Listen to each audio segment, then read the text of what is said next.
What is good, y'all? Welcome back to Appreciate Greatness in a different environment today. We're here because of Christmas. My Russell Westbrook poster is not hanging up anymore, but yeah, here comes a Christmas. When I came to see my grandparents, blase blase. I want to talk about the today's Christmas slate of games. Just wrapped up. Nuggets Suns just finished up. But we're gonna start in order. I wanted to remember the order, and for this one, I don't have an article written up yet. I'm gonna write it in the morning because I kind of feel like I watched every game. I know what I want to say on them. So we're gonna start first game of the day. Knicks Spurs. And actually, before we start, I want to talk about the rating stuff. I haven't touched this. NBA ratings are fine. If they're down, it doesn't matter. You look at the CBA, biggest CBA the NBA's ever signed. We're doing fine. LeBron kind of challenged the NFL. Christmas is our day. It is. I mean, it was wonderful, wonderful basketball today. NFL kind of sucked. Anyway, back to it. Knicks, Spurs. What a wonderful start to this Christmas day. 11 Central Time kickoff for me. 11 tip off, and it just started. It was beautiful. Wemby goes for 42, McHale goes for 41, back and forth toward the end of the game. Chris Paul hits a clutch three to pull within three. I think that's where the leads or where the score stayed at 117, 114. Wemby obviously he was hitting 30 footers. Cat hit a 30 footer right in his face. Like it was wonderful. It was a beautiful start of basketball to the day. I graded an A plus. I tweeted a little recap on all the games, and I gave it an A plus because it was wonderful. It was awesome to watch, and Mikhail was awesome. His shot is falling in December. I think he's shooting 47% from three or 43% from three in December. He's been outstanding. And obviously Wemby and the Spurs are so close to being like that good as a team. They're really really close. They obviously need another year, and I think you look at a team like the Thunder, like the Rockets, like maybe even the Magic. They kind of spring up on you, those rebuilding teams, and I think the Spurs kind of did that this year. I think they kind of have made the jump. Also, if you hear me, a little congested, I'm a little sick, but anyway, I think the Spurs have kind of made the jump this year. It's just this West is so packed and loaded that they can't really make the introduction that the team like the Thunder made. The Rockets are just a little longer and they're further on in their rebuild. So, wonderful, wonderful performance out of the first game. The second game we had was Timberwolves Mavs. This one, I'm not going to lie, second half or after the second quarter, Luka gets hurt. I kind of was just like, oh man, they're up 57 to 40 at halftime. I was just kind of like, might keep my eye off of it. I look 28-point game. I look again 20-point game. I'm like, all right, let me tune back in, make sure nothing happens.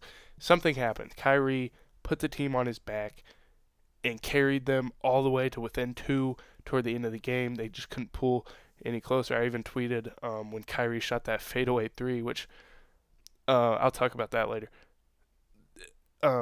Terrible, terrible. I think it was after timeout too. I think it was ATO.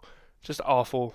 I mean, you gotta get some type of designed look instead of a Kyrie fadeaway 28 footer.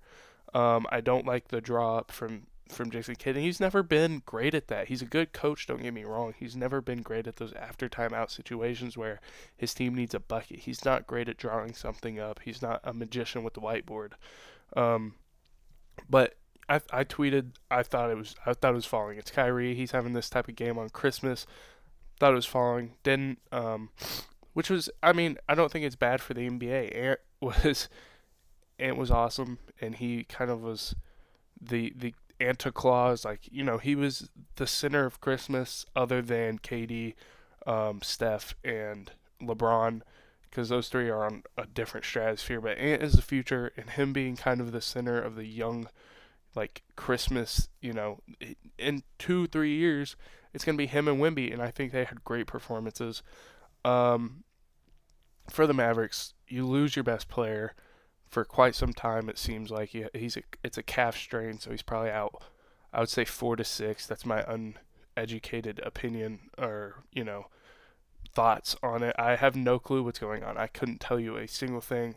I think 4 to 6 weeks, maybe 6 to 8 weeks, somewhere in there for a calf strain. But again, like I said, I have no idea what I'm talking about. So could be longer, could be shorter. But again, it sucks for the Mavs. I think the Timberwolves played a great defensive game, especially early in that first half.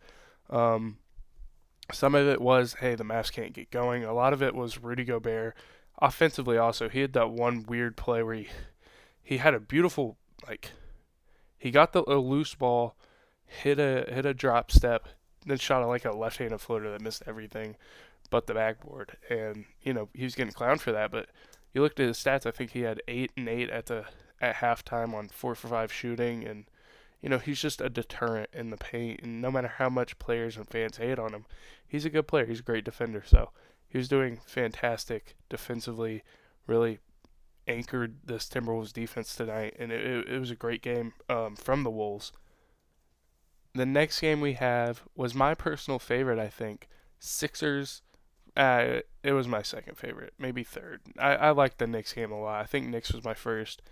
Warriors Lakers my second. Oh, also grades. Mavs T Wolves I gave an A minus. I think it was a good game. The fact that the Mavs came back made it an A minus in my opinion. Sixers Celtics. Sixers pulled off the impossible. Caleb Martin shot and hit 7 or 8 threes. I tweeted after the fourth one, why aren't we closing out Boston? But I think you kind of live with it. Caleb Williams is a Boston killer. Like it, I don't say that much. I think there's a few team killers. Steph's a OKC killer. Caleb Martin's a Boston killer. PJ Washington's an OKC killer. There's another one somewhere. But anyway, you know, I don't say that a certain player is a team killer often, but he is definitely a Boston killer. Killed Boston. And I think, a lot of credit does still have to go. Joel played a great game. This is kind of the exact type of way I thought he would look. PG had some moments defensively that I was like, okay, he's, that looked like prime 3-and-D when everyone was like, oh, this guy plays so hard defensively and he does it offensively. He had times where he looked like that. Now he shot 4 for 15 or something. I can pull it up right now. I think it was 4 for 15. Didn't make a three. 0 for 7 from 3. He struggled. Tyrese Maxey was fantastic, especially down the stretch. Those minutes without Embiid and PG, when it was just him and the role guys on the court, and another guy, Gershon Yabusele, man, 12 points, 4 rebounds, 2 for 4 from 3. He was out of this world. No way. We're back. All right. Might keep that in. I don't feel like editing, but Gershon Yabusele was out of this world. He played fantastic. Had a great game, and the Celtics obviously, when you're out without your best perimeter defender in Drew Holiday, you're gonna struggle a little bit. I didn't think. I thought Jaylen Brown looked awful. I thought he looked disengaged on both sides of the ball at times. Now he had a great second half offensively, but defensively, I just really didn't like what he brought effort-wise. So also Boston, cool little red accessories. I do love that. They've done that for a while now. They bring the jerseys back, Adam. Bring the jerseys back. But this game, I don't remember quite what grade I get. I think I give it a straight A. It was a fun game. I can look. I give it an A. So, fun game, good game. Next was the game of the night. Lakers Warriors, Steph versus LeBron. Oh, we don't know how many more of these we're going to get, all that. I'm going to talk about the ESPN broadcast after this, by the way, after these last two games. But Steph versus LeBron, it lived up to the hype and more, dude. Steph Curry in the clutch, pump fake. Do you know how hard it is? I'm sorry, I'm, again, sitting on my bed. Do you know I have so many cords here, too? How hard it is to be squared up like this. This is how I shoot, by the way, right here. He shoots more from over here. He's squared up like this, and he gets this ball over here and it's unbelievable. That dude is, it's not human. It's alien. It's out of this world. Him and Wemby are the two most alien players, and LeBron, obviously. 3 most alien players I've ever seen. KD's up there, too. But Steph is more of like an alien in a human's body, because it shouldn't be possible what he does. And then, obviously, you have the beautiful ATO from Steve Kerr.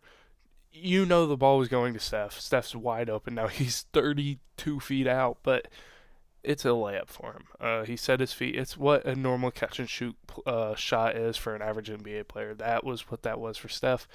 Nailed it. I think everyone knew it was going in. Austin Reeves, game winner. He had an excellent game. He missed some shots. He took some dumb shots too down the stretch. The shot before the Steph pump fake, I think it was a shot before that one. The Steph pump fake corner three where he flicked it and had it over here. I think it was a bad shot. I think there was 9 seconds left on the shot clock, and Austin kind of just put one up, forced one up. I didn't like it, but he's still a young-ish player in the NBA. I think he's in his fourth year. I think he's in fourth year. I mean, it's just it's not a good shot. We'll put it there. I loved this game. It was a great game. LeBron had 30 plus. Steph had 30 plus. Next game was Suns Nuggets. This is the one I paid the least amount of attention to. I actually played like 2 or 3 games of Fortnite in between. Got a W in ranked reload, where I play duos. I only play duos or squads. But me and my duo, we are Diamond 2 or Diamond 3 right now. So shout out Logan. But this game from the Nuggets, it was poor for the Nuggets standpoint. It was great for the Suns standpoint. Bradley Beal had an awesome game. He carried, like KD said in the post game, carried the Suns on his shoulder. But defensively is where I was so intrigued by the Suns because they played the best defensive game they played all year. They were outstanding. They really forced Jokic to make bad decisions. I remember a possession. It was the possession where I think they blocked Jokic twice. Jokic gets the ball back, tries to make a pass, throw it right to a Suns player. Threw it right to a Suns player. It was unbelievable, outstanding defense. I think this one got the lowest grade for me. I think I gave it a B minus. It was still a close game. It was a good game. Coming down the stretch, it kind of got out of hand, and that's kind of why, KD struggled until those. I think he hit 2 big fourth quarter shots. Russ had a decent game, but again, I didn't pay too much attention to it. Like second quarter, I don't think I watched any, but first, third, fourth quarter, first quarter, and the second half, I watched all of. So great games. Insane slate of games. A plus from Adam Silver and his in his scheduling team. Even though I don't know how you don't have a Thunder and a Cavs there. I think the Cavs is more understandable. Thunder, I feel like it was kind of a given. Hey, they were the 1 seed in the West last year. They just picked up Isaiah Hartenstein and Alex Caruso. I think you have to have the Thunder in there. Other than that, obviously you want the Cavs in there. I don't think you could have really predicted how great they would be. I would have loved to see the Bucks. I think Thunder Bucks would have been sick at this slate. But even if you don't do that, I think you go Thunder Mavericks, you go Timberwolves Nuggets, and then you probably throw the Suns away, I guess. I don't know. I think there was something they could do there to get the Thunder in there, get the Bucks in there. But talk about ESPN. Awful, dude. It was god awful. We wonder why the ratings are down or whatever on ESPN. It's because the basketball analysts they have are terrible. It's terrible. We were talking about Michael Jordan having more buzzer beaters than LeBron before the start of the Suns Nuggets game. Like, what are we talking about? What are we talking about? There was banter back and forth between Perk and Stephen A. It's just a debate. It's always just a debate. Why can't we just talk hoops? Halftime show. I don't think it was Knicks. I think it was the next game. I think it was Wolves Mavs. It was. Why aren't we talking about why this certain team's in a position? Why aren't we talking about the Wolves defense just being hounding? And instead we're talking about I don't even know why. It was probably LeBron. There was that one. There's a graphic of LeBron. What would you? I was watching this part. What would you add to, or like if you could give LeBron, Steph, and KD something for Christmas to help them win a championship? What would it be? And they were like, oh, I would give them Curry and KD. Oh, I give. And then the only real answer came from Bob Myers, and he was like health, which. Great answer. But why are we talking about that? So that's my problem with ESPN. It's terrible. I tweeted just get the NOTP pod on there. Numbers on the board pod. Get them on there. I would take it, bro. I would take it for minimum wage an hour. I don't care. I would take that easily, immediately. It's just it's mind-boggling. It's annoying, and so that's my problem with ESPN. I think that's a lot of your ratings problem. And if you're Adam Silver, you have to get on. And obviously, it's not his choice, but you have to get on ESPN and be like, we will. I don't know the contract situation, but we will drop you if you don't figure out the basketball stuff because it's bad. But yeah, that was Christmas. Merry Christmas to all, and to all a good night. I will be hitting the hay. I'm not gonna edit this. I should. Again, I'm sick. I'm sorry if I'm breathing hard and all that. But should be a good video. But thank you all for watching. If you enjoyed, please leave a like, subscribe. I promise I'll be better breath, better cardio next video. But yeah, thank you guys so much for watching. I hope I made one of y'all day. If I did, that's all I do this for. Just make one person's day a little easier while they're going through a tough time and need something to take their mind away. So I appreciate y'all. I hope y'all enjoyed. Again, leave a like, subscribe. I'll catch y'all. Peace.